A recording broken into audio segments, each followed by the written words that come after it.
नमस्कार, news today live में आप सभी का स्वागत है। मैं हूं अमित कुमार। भारतीय जनता पार्टी की यदि हम बात करें तो पिछले कुछ समय से लगातार देख रहे हैं कि कोरोना वायरस के दौरान ही जहां एक तरफ पूरा विश्व जो है वो कोरोना वायरस से फाइट कर रहा है, लेकिन जम्मू कश्मीर के लोगों को खासकर भारतीय जनता पार्टी के कुछ नेताओं से खास तौर से आपत्ति है कि यहाँ की कोरोना वायरस से अन्य जो समस्याएं हैं उनको लेकर भारतीय जनता पार्टी सामने नहीं आ रही है। इसी विषय को लेकर हम समय समय पर भारतीय जनता पार्टी के नेताओं को आपके समक्ष लाते रहते हैं। आज मुद्दा है युवाओं का। इसी वजह से भारतीय जनता युवा मोर्चा के स्टेट प्रधान अरुण सिंह जी के साथ हम यहाँ पर मौजूद हैं और कोशिश करेंगे युवाओं की समस्याओं को उजागर करने के लिए। सबसे पहले तो अरुण जी आपका बहुत बहुत स्वागत है। धन्यवाद। अरुण जी, सबसे पहले आपको इससे ही हम ये जानना चाहेंगे कि कोरोना वायरस एक पैंडेमिक के समय है, क्या समझते हैं कि यूथ के रिलेटेड यदि हम देखा जाए तो कोरोना वायरस के इस दौर में युवाओं को क्या क्या समस्याएं झेलनी पड़ रही हैं?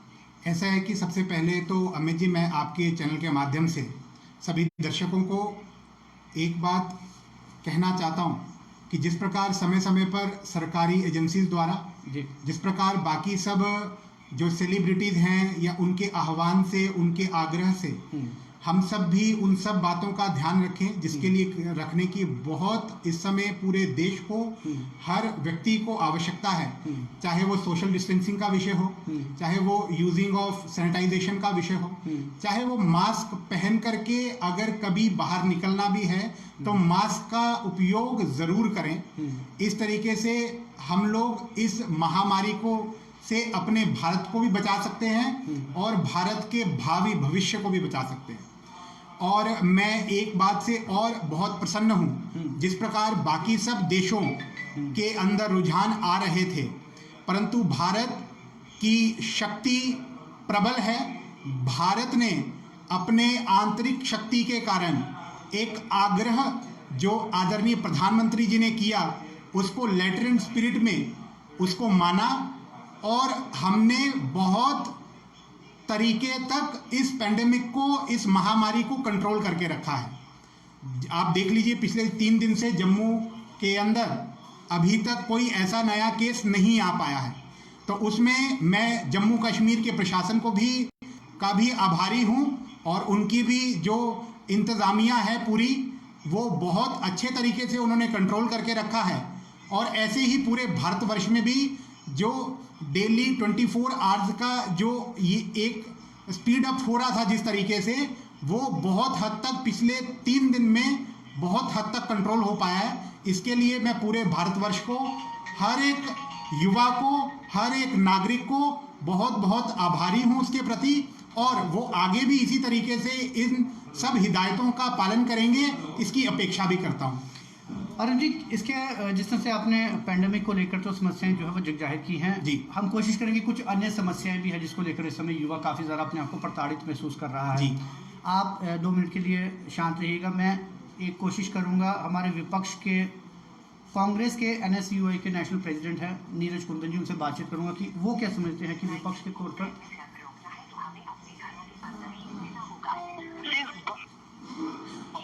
नीरज जी नमस्कार, मैं अमित अर्ज कर रहा हूँ व्यूज टुडे न्यूज़ से।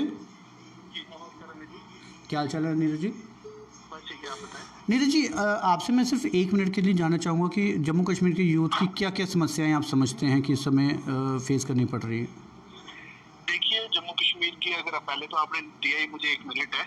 हाँ जी। तो मुझे लगता नहीं कि 1 मिनट में मैं ज़्यादा समस्या बता पाऊंगा, लेकिन जो मेन मुद्दे हैं, आए तो सबसे पहले एक 4G का जो इशू है वो सबसे बड़ा मुद्दा है मुझे लगता है आज की डेट में। क्योंकि इस कोविड-19 की लड़ाई जिस तरीके से पूरा देश लड़ रहा है और हमारी रियासत भी लड़ रही है जी, तो इससे आज स्टूडेंट जो है वो घर पे बैठे हैं, यूथ जो घर पे बैठा है तो उसे काफी फैसिलिटीज मिल सकती है 4G रिस्टोर हो। सेकेंडली ये है कि जॉब्स का जो 50,000 जॉब्स देने का वादा जो सरकार ने किया था जी, वो एक बहुत बड़ा मुद्दा है। आपने केएस इंटरव्यू पेंडिंग है, जो एग्जाम हो चुका था वो इशू है। जेके बैंक के रिक्रूटमेंट की बात करूंगा, वो इशू है। SRO 224 एक बहुत बड़ा इशू है JNK का। और उसके बाद अगर खत्म करूं तो जिस तरीके से अभी स्टाफ को निकाला गया पैरामेडिकल SRO 24 के तहत, वो भी एक बहुत बड़ा इशू जो है वो है। और लास्ट में एक बात मैं आपके चैनल के माध्यम से बताना चाहूंगा, एक सबसे बड़ा प्रेजेंट का जो इशू भी है और जिसको जल्द से जल्द सरकार को उसको देखना चाहिए कि इस कोविड-19 के चक्कर में हमारे JNK के बाहर काफी स्टूडेंट्स हैं जो फंस गए और जो वो अपने स्टेट में वापस आना चाहते हैं, वो हमारी हेल्पलाइन नंबर्स भी हैं, हमें फोन करके वो गुहार लगा रहे हैं, लेकिन उसमें सरकार की परमिशन के बिना वो यहाँ नहीं आ सकते। तो किसी तरीके से, जिस तरीके से आपने देखा होगा कि यूपी की सरकार ने, बाकी सरकारों ने इनिशिएटिव लिया है, बसेस भेज के अपने स्टूडेंट्स को लाने का काम शुरू किया है, तो हमारी सरकार को भी जल्द से जल्द ये करना चाहिए। बहुत बहुत शुक्रिया नीरज जी। अरुण जी वापस आपके पास आएंगे। सबसे पहला मुद्दा हम 4G को डिस्कस करेंगे, क्योंकि पैंडेमिक है, लोगों को घरों पे रहने के लिए मजबूर है, युवा पढ़ाई सफ़र कर रही है, उनके कई तरह के बिजनेस सफ़र कर रहे हैं, कई तरह के काम सफ़र कर रहे हैं, रीढ़ की हड्डी मानते हैं युवा को। 4G के बिना कैसे उस रीढ़ की हड्डी को हम कायम रखेंगे? ऐसा है, आप पहले इसकी पृष्ठभूमि में जाइए कि 4G को काटा क्यों गया था यहाँ से, इंटरनेट की अगर यहाँ पर अगर बंद किया था उसके पीछे कारण क्या था। तो आपको याद होगा कि अगस्त 5 को जिस समय रीऑर्गेनाइजेशन एक्ट लेकर के आई थी हमारी केंद्रीय सरकार माननीय संसद के अंदर, तो उसके उस समय 4G का कनेक्शन काटा गया था। उसके पीछे सीधा सीधा कारण था कि आप सब जानते हैं कि यहाँ पर जितनी सेपरेटिस्ट जो एक्टिविटीज होती हैं और जितनी भी अलगाववादी लोग हैं, उनका जो सबसे बड़ा टूल था वो 4G कनेक्शन था। चाहे वो आतंकवादी थे, चाहे वो अलगाववादी लोग थे, वो प्रोपोगेंडा क्रिएट करने का काम करते थे, लोगों को उकसाने का काम करते थे। और जो आतंकवादी थे उनका जो कनेक्टिविटी का, चाहे वो एक दूसरे से जब कनेक्ट होते थे तो वो 4G का यूज़ करते थे। मैं इस चीज़ को मैं आपको उस चीज़ से जस्टिफाई करने की कोशिश नहीं कर रहा कि 4G का उनके कारण है, तो परंतु आपको इस चीज़ के मूल में जाकर के समझना होगा। लेकिन तो अब मैं इसी का समझना कि 1990 के दशक से पहले भी तो आतंकवाद था, परंतु उस समय उतना इक्विप्ड और इतना एडवांस्ड आतंकवादी नहीं था। आज आप देखिए, जो हमारे यहाँ पे टेक्निकल एक्सपर्ट्स जो साइट्स यूज करेंगे, जो एप्स यूज करेंगे, उससे ज्यादा एक्सपर्टीज ISI और वहाँ की एजेंसीज काम करती हैं, वो एप्स यूज करती हैं। आपको ध्यान में होगा, आप रिपोर्टिंग बहुत अरसे से यहाँ पर जम्मू कश्मीर में कर रहे हैं और आपने आतंकवादियों के बहुत से इंटेरोगेशन भी देखे होंगे और उनके अपने पुलिस के अधिकारी जो लोग उनको इंटेरोगेट करते हैं उनसे भी आपकी बातचीत हुई होगी, तो आपको पता होगा कि वो कितने एडवांस्ड एप्स यूज करते हैं। तो मैं एक बात इस चीज में स्पष्ट करता हूं कि जब ये बंद हुआ उसके पीछे पूर्ण यही कारण था कि आतंकवाद की गतिविधियां और ये जो आतंकवादियों के जो समर्थक हैं वो अपनी गतिविधियां जम्मू कश्मीर के अंदर ना चला पाएं, जम्मू कश्मीर के अंदर अस्थिरता वापस ना फैला पाएं। और आपने इस चीज को आप सराहेंगे जरूर, मैं इस चीज की अपेक्षा करता हूं कि आप इस चीज को सराहेंगे कि जब से 4G नेटवर्क कटा था और ये जितनी भी आतंकवाद की गतिविधियों पे कितने बड़े लेवल पर रोक लगी थी। परंतु हमारा भी ये मानना है कि हमने भी समय समय पर सरकार से बात की है कि कुछ स्थानों पर 4G का कनेक्शन बहाल करना चाहिए। क्योंकि जहां पर जम्मू के कुछ इलाके ऐसे हैं, जम्मू सेंट्रिक, जहां पर बिल्कुल पीसफुल इलाका है या जहां पर आपको कोई आशंका नहीं आने वाले समय पे, कम से कम वहां पर 4G कनेक्शन जो है वो बहाल होना चाहिए। क्योंकि यहाँ का जो युवा है वो सफर कर रहा है, चाहे वो व्यापार के माध्यम से हो, शिक्षा के माध्यम से हो और कई अन्य जो उसको सुख सुविधाएं जो मिलनी चाहिए। क्योंकि आज इंटरनेट, आज 90 का दशक नहीं है कि जब हमको इंटरनेट जो एक थी वो लग्जरी थी या इंटरनेट नया आया था। तो आज ये दशक है, ये internet is a basic necessity. आज कोई भी कार्य करना है तो इंटरनेट आपको चाहिए। तो हमारी भी सरकार से और हमारी भी जो अपने प्रशासनिक जो अधिकारी हैं, हमारी काफ़ी बार बात हुई और हम लोग इस चीज़ को निरंतर फॉलो अप कर रहे हैं कि 4G का नेटवर्क जो है वो बहाल होना चाहिए। परंतु इसके साथ साथ आपको ये सराहना पड़ेगा कि जब से हमने इंटरनेट के ऊपर कब किया है, तब से बहुत पैमाने पर आतंकवाद की घटनाएं, आतंकवाद की गतिविधियां और जो लोग आतंकवाद को पोषित करते थे उनके ऊपर भी नकेल लगी है। और इसी नकेल को देखते हुए उन इलाकों पे अभी भी मुझे ऐसा लगता है और मैं बड़ी दृढ़ता से ये बात कहना चाहता हूं कि उन इलाकों में आज भी वो जो उनके ऊपर शटडाउन है, चाहे वो इंटरनेट का, ऐसे इलाकों में रहना चाहिए। अरुण जी, देश हित के लिए जम्मू कश्मीर का युवा हमेशा तत्पर है। क्या जम्मू का, क्या कश्मीर का, और हमेशा से देश हित की जब बात आती है और जम्मू और कश्मीर का युद्ध एक साथ खड़ा रहता है। दो बातें मेरे सामने हैं। हम ये मान लीजिए कि इस उंगली में हमारे दर्द है, तो हम डॉक्टर के पास जाते हैं, तो डॉक्टर डॉक्टर ये कह देगा कि इस दर्द को हम दूर करेंगे, उसे हम डॉक्टर मानेंगे। लेकिन जो डॉक्टर ये कहेगा इस हाथ को ही काट दीजिए आपका दर्द खत्म हो जाएगा, उसे डॉक्टर की गिनती में नहीं डाला जा सकता। दूसरी बात, यदि हम बात करते हैं मिलिटेंसी की या पत्थरबाजी की घटनाओं की, जो भी कश्मीर में होता रहा है आज तक कई सरकारें आई जिसमें से बीजेपी ने भी ये माना है कि उन पत्थरबाजों को छोड़ने का काम बीजेपी ने किया है। सेंटर से ऑर्डर आया था जब कि कश्मीर के पत्थरबाज छोड़े थे। ऐसी स्थिति में जब वहां पर कुछ लोग भटक गए थे, उन्हें सीधे रास्ते पर लाने के लिए भी एक हम कहते हैं रिलीफ जो है वो सेंट्रल गवर्नमेंट दे सकता है। ऐसे समय में 4G को केवल और केवल देश हित के साथ जोड़कर उन बाकी देश जो हित में चलते हैं उनको भी उससे मरहूम कर देना, ये तो कहीं देखो, मैंने आपको पहले ही बोला, मैंने आपको पहले ही ये सारा जो आपने प्रश्न पूछा इसका जवाब मैंने पहले ही दे दिया। अमित जी, आपको 2 मिनट मुझे समय दीजिए। आपको इस चीज को समझना पड़ेगा, जम्मू कश्मीर में देश हित और देशद्रोह के बीच में लड़ाई है। बिल्कुल है, किसी धर्म विशेष के बीच में लड़ाई है।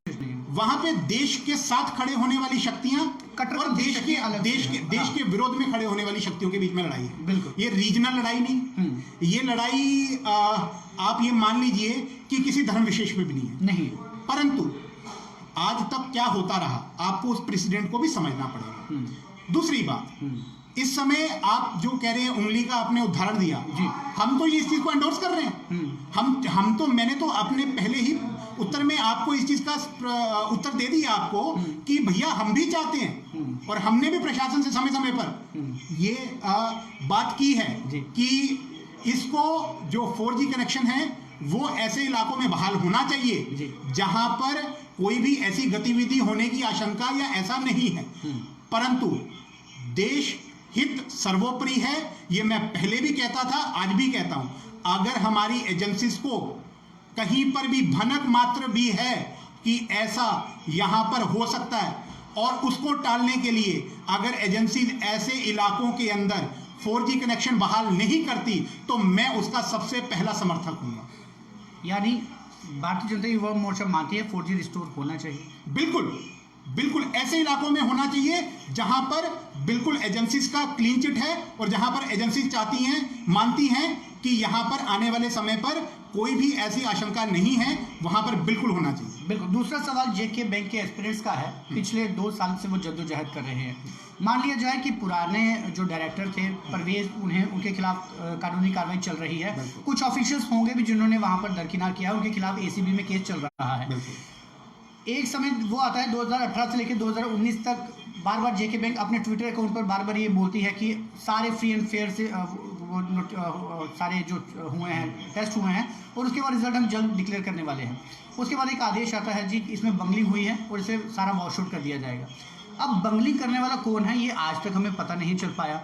यदि वो IBPS के अधिकारियों ने किया है तो फिर अब वापस बच्चे IBPS में ही वापस देंगे एग्जाम्स, तो फिर वो वापस वो बंगलिंग वो कैसे दुरुस्त नहीं होगी। ये बड़े सवाल उन युवाओं के दिलों में है, कोई उन्हें सवाल भी नहीं कर। ऐसा है अमित जी, पहले दिन से जब ये उन्होंने बात रखना शुरू की, हम पहले दिन से भारतीय जनता युवा मोर्चा, भारतीय जनता पार्टी के आपने हमारे प्रदेश अध्यक्ष जी को भी बार बार इस विषय पर बहुत मुखरता से बोलते हुए सुना होगा। भारतीय जनता युवा मोर्चा मेरे ट्विटर हैंडल से आप देख लीजिए, समय समय पर ट्वीट हुए।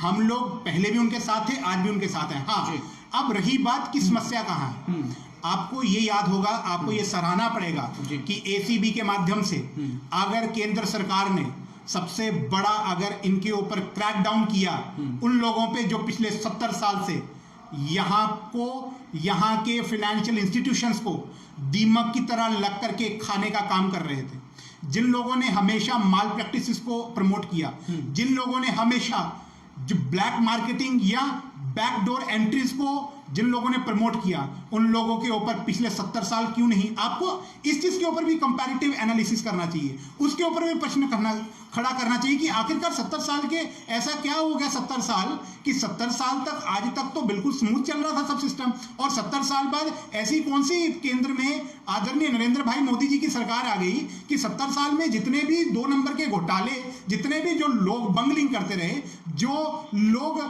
100 करोड़ तक के लोन लेते रहे, जहां पर 1 करोड़ रुपया क्या लोन लेने में आपको इतनी दिक्कतें आती हैं, आपको इतनी फॉर्मेलिटीज मांगी जाती हैं, वहां पर 200-200 करोड़ के लोन बिना फॉर्मेलिटी के और फेक फॉर्मेलिटीज पे दे दिए गए। ऐसे ऐसे ऐसे मैं आपको अमित जी एक बात स्पष्ट कर दूं कि ऐसे जितने भी लोग थे उन सब पर वो कभी धर्म विशेष के ऊपर नहीं हुआ, वो कभी रीजन विशेष के ऊपर नहीं हुआ, वो चाहे जम्मू में हो, चाहे कश्मीर के अंदर हो, चाहे वो कहीं पर भी बैठा हुआ, कूचे के अंदर बैठा हुआ भी व्यक्ति था जिसने इस देश के साथ, इस रियासत के साथ जिसने धोखाधड़ी की, उसको आड़े हाथों लेने का काम किया तो भारतीय जनता पार्टी की इसी सरकार ने किया। आदरणीय नरेंद्र मोदी जी के बाद तो ये जो युवाओं का विषय है, उनकी ये रिक्रूटमेंट का विषय है, इसके साथ मुखरता के साथ हम आज भी कंधे के साथ कंधा मिलाकर के खड़े हैं और इसको न्याय दिलाने के लिए हम पूर्ण प्रयासरत भी हैं और पूर्ण जितना भी काम कर सकते हैं हम पूर्ण करेंगे। अरुण जी, जेके बैंक का रिजल्ट निकलना चाहिए? जी बिल्कुल निकलना चाहिए। ठीक है, अब आते हैं हम अगली बात। हमारे साथ कुछ दर्शक भी जुड़ते जा रहे हैं, उनके साथ साथ हम बात करते जाएंगे। SRO 202 जी 202 वो गलती है जो शायद एक समय पर नेशनल कॉन्फ्रेंस और कांग्रेस ने की थी, लेकिन उन्होंने एक साल में ही अपनी गलती को मान लिया। दूसरी गलती बीजेपी ने की जो उस समय विपक्ष में थी, लेकिन पीडीपी के साथ रहकर खुद भी वही गलती कर ली।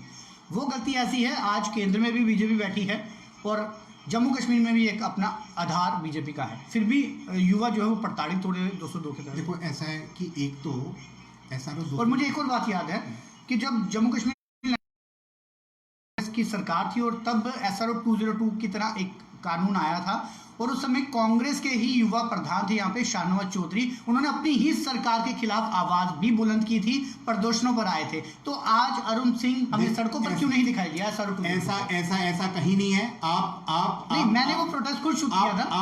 आप उस समय जाइए, एक फॉर्मेलिटी करना एक अलग विषय है, परंतु अगर उस समय अगर आप एंटी रिक्रूटमेंट पॉलिसी की बात करते हैं, एंटी यूथ रिक्रूटमेंट पॉलिसी की, उसके बीच में हमने संघर्ष करते हुए मैं खुद 3 दिन अंदर रहा था। तो तब आप विपक्ष थे ना, तब आप विपक्ष थे, अब तो सत्ता पक्ष में। आपको एक चीज समझनी पड़ेगी। हाँ जी। एक बात, ये डेलीगेटेड लेजिस्लेशन था, इसको सरकार ने नहीं परंतु ब्यूरोक्रेट्स के कुछ ग्रुप्स ने इसको पास ऑन किया था, इसको पास किया था।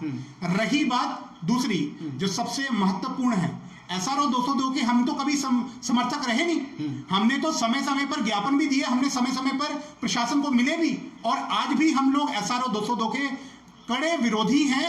SRO 202 जाएगा, ये हमारी प्रतिष्ठा का भी विषय है और ये हमारा सबसे संपूर्ण जो युवा हैं उनको न्याय दिलाने का भी विषय है और इनको हम न्याय दिलवाएंगे, ये पक्का आज मैं आपके इस चैनल के माध्यम से आश्वस्त करता हूं। SRO 202 के युवाओं को बिल्कुल उनका अधिकार दिलवाएंगे और उसके हम भी समर्थक हैं। ठीक है जी। अब आते हैं मुद्दा डोमिसाइल पर। डोमिसाइल को लेकर काफी हो हल्ला यहाँ पर हुआ और बीजेपी ने ही पहले हम सबको मोटिवेट करने की भी कोशिश की, भाई जो डोमिसाइल आया बिल्कुल उचित तरीके से सही है, कई युवाओं को भी ऐसे प्रोत्साहित करते नजर आए। लेकिन उसके बाद जब आवाज बुलंद हुई, डोमिसाइल अमेंड हुआ और अमेंडमेंट हुई है, यूथ उससे भी सेटिस्फाई नहीं है क्योंकि अभी भी कई लूपहोल्स वहां पर बाकी है।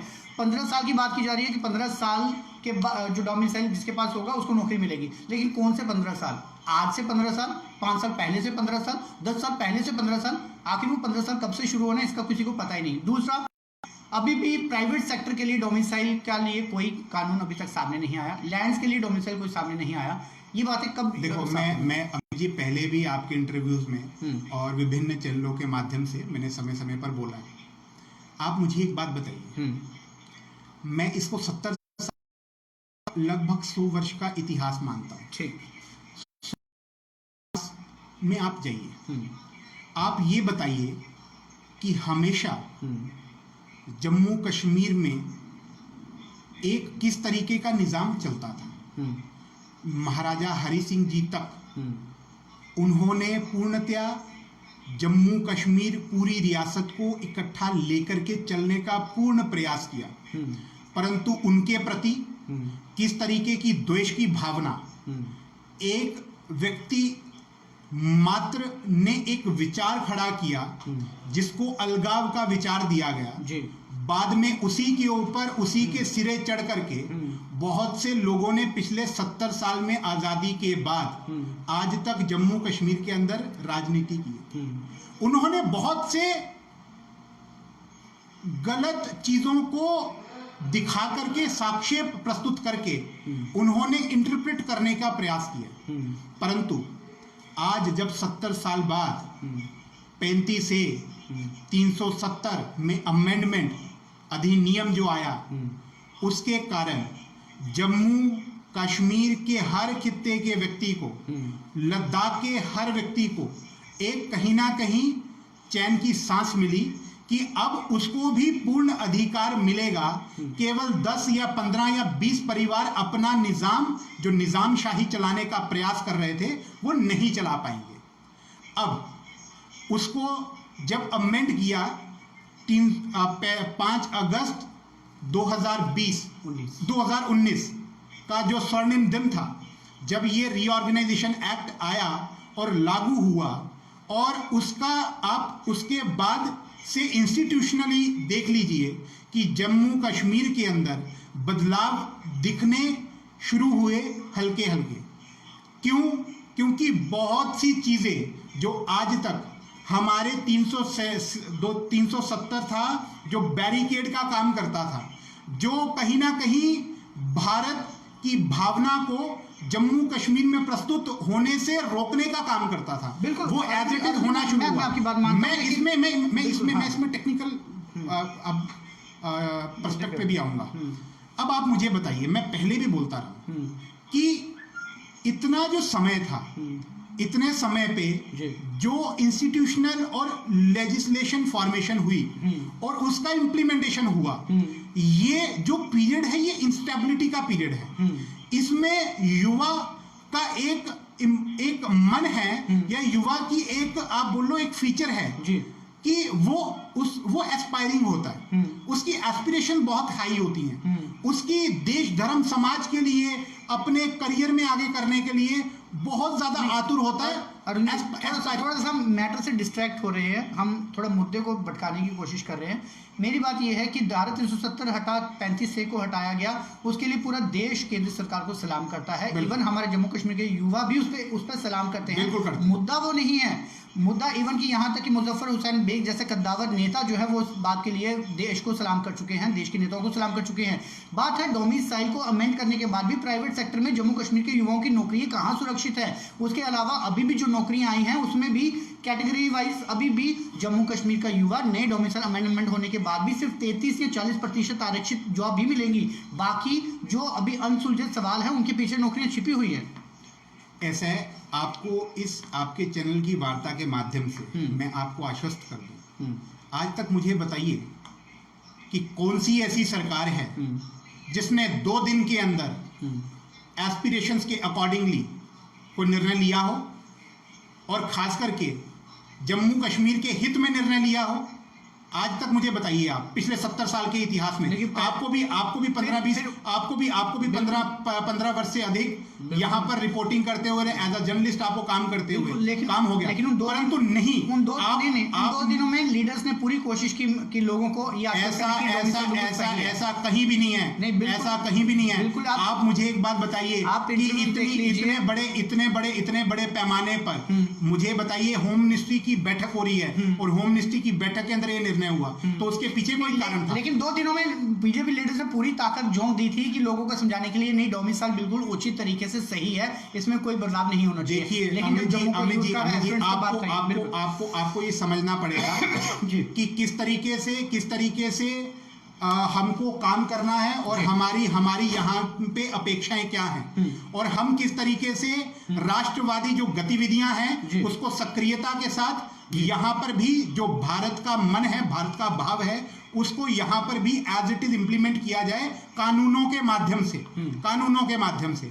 जिस तरीके से हमने बाकी कानून, जिस तरीके से, मुझे आप ये बताइए कि केंद्र सरकार यहाँ पर पैसा देती थी और यहाँ पर 80,000 करोड़ दे दिया, और जब इनसे हिसाब मांगा गया, जब इनसे हिसाब मांगा जाता था, तब इनके पास हिसाब में 1 रुपया नहीं था। उसमें बीजेपी की तारीफ हुई ना, जब आपने देखिए उसमें नेताओं को आपने बंद किया, जब सेंटर वहां पे कश्मीर बंद किया, कहां पर आपत्ति हुई? कहीं पर प्रोटेस्ट दिखा? कहीं नहीं दिखा, क्योंकि लोग खुश थे कि आप जो काम कर रहे हैं वो एक बेहतर तरीके से काम कर रहे हैं।